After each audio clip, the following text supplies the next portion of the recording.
Alors, aujourd'hui, je voudrais vous parler de l'aspect Mercure en Capricorne. Pour les personnes qui sont moins intéressées par l'astrologie, je limite les détails techniques qui risquent de noyer un peu le poisson, et j'appellerai cet aspect avoir son vieux ou sa vieille intégrée. Ça marche aussi pour la conjonction Mercure-Saturne, Saturne en Gémeaux, ou tout autre aspect carré ou opposition entre ces deux planètes, etc.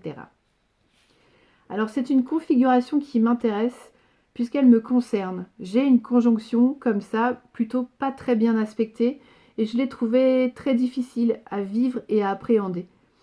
Il faut se dire que personne ne vivra les mêmes effets, les mêmes expériences, de même qu'il y aura différents dosages, différentes intensités, différents ressentis. Ici, c'est juste le fruit de mon expérience mixée à ma connaissance astrologique à un moment donné, maintenant, et ça risque d'évoluer. Alors pourquoi je trouve pas facile mais très intéressante cette réunion de planètes, c'est que ce sont deux énergies très mal assorties, voire antinomiques, mais c'est un assemblage qui se vivra différemment selon les âges de la vie.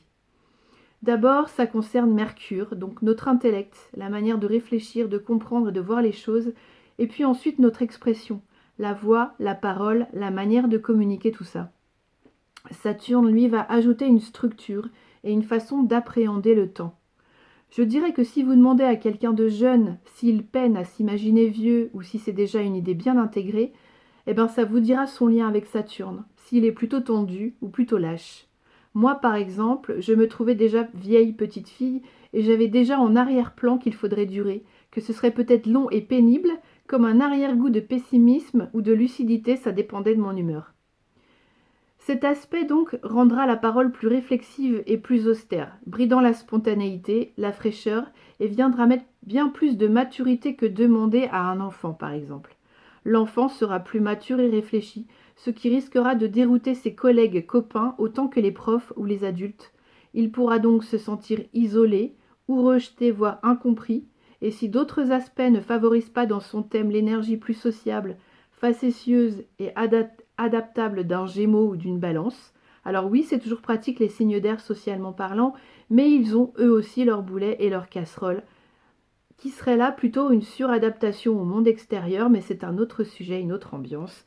De toute façon, pas de compétition, on a tous les signes dans notre thème, en réalité, on est fait de plein d'énergies plus ou moins harmonieusement agencées qui sont à dompter.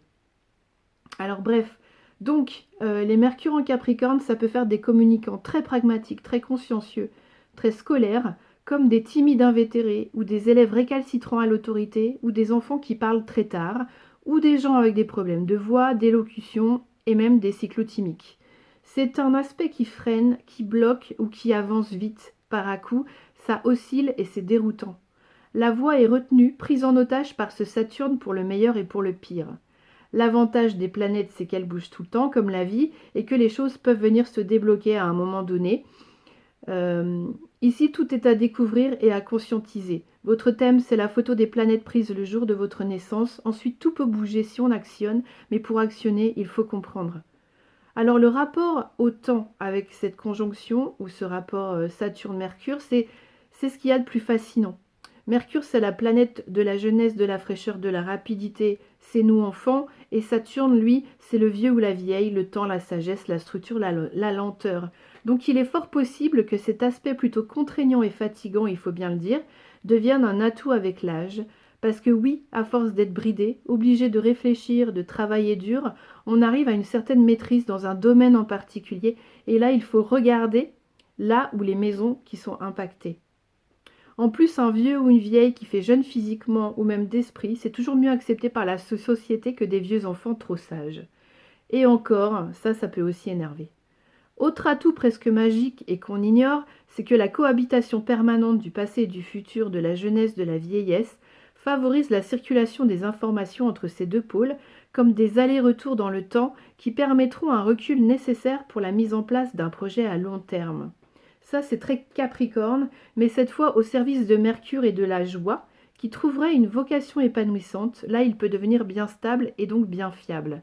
Là, je suis pas trop sûre de ma phrase, à mon avis, il faudrait que je revoie ça, mais je voudrais pas recommencer 12 000 fois.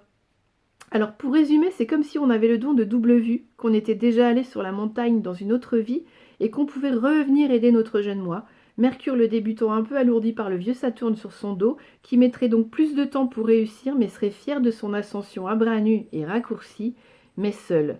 Alors oui, le Saturnien, il est seul parce qu'il est déjà ralenti. Il n'a pas besoin des autres pour cela. Désolée pour l'alarme là. Le piège est donc la clé, c'est discerner le réalisme du pessimisme qui pourrait cacher un auto-sabotage par peur de l'échec. Ben ouais, quand on mise trop sur un projet, la pression s'en mêle et ça peut faire perdre les pédales. Le perfectionnisme aussi fait perdre les pédales, mais ça c'est plus un truc de vierge, c'est encore autre chose. Bon, moi, ça me fait penser à Janus, le dieu du mois de janvier, des nouveaux départs, celui qui est représenté avec deux têtes, une vers le passé et une vers le futur. C'est le dieu des transitions. Ben, l'aspect Mercure-Saturne, c'est ça. Rester jeune et avoir son petit vieux ou sa petite vieille intégrée. Et si ou elle n'est pas aigrie de la vie, vous aurez tout gagné. Voilà, c'est fini. Merci de votre écoute, surtout si vous avez tenu jusqu'au bout, bravo.